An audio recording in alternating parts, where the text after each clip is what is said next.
February 18 रु भुवनेश्वर कांग्रेस संकल्प पदयात्रा भुवनेश्वर विमान बंदर पदयात्रा आरंभ हो लिंगीपुर पिपिली चंदनपुर दे पुरी जाए पदयात्रा करिब दल फेब्रुआरी 18 रु 20 तारिख पर्यंत ए पदयात्रा कांग्रेस करिब।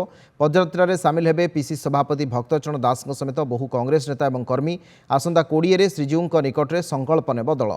राज्य में आईन श्रृंखला विपर्यस्त दरदाम बेकाबू बेकारी समस्या रेकर्ड स्तर पहुंची।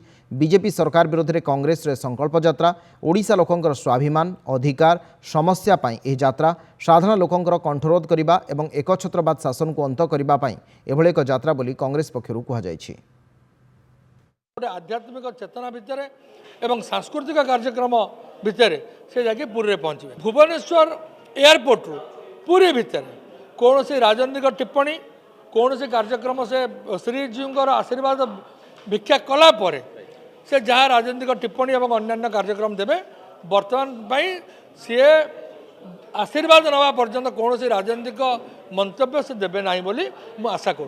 कांग्रेस दल जितेबाला जो दायित्व देछि विभिन्न प्रदेश दायित्व देछि ताकू से निष्ठार सहित करमर पूर्ण विश्वास अच्छी। वर्तमान से जो ओडिशा प्रदेश कांग्रेस कमिटी जो दायित्व नहीं से निष्ठार सहित ये दल को आगामी दिन में एक नंबर कांग्रेस दल खाली जे निर्वाचन राजनीति करे ना लोकों पाखरे रहिबा पाई जहाँ आवश्यकता से ताकू निश्चित करेंगे ये विश्वास ये जो यात्रा होची ओडिशा लोकंकर स्वाभिमान पाई ओडिशा लोकंकर समस्या पाई ओडिशा लोकंकर हक अधिकार पाई ये दुर्नीति भ्रष्टाचार आईन श्रृंखला प्रति विपर्यस्त दरदाम बेरोजगार विरुद्ध रे संकल्प यात्रा आरंभ हो जो अन्याय बीजेपी चरम सीमा पार करिछि एक छत्रवाद शासन करुछि विरोधी मान कंठरोध करने को आरंभ करुछि बीजेपी ए भले शासन ओडिशा के देखि नथला।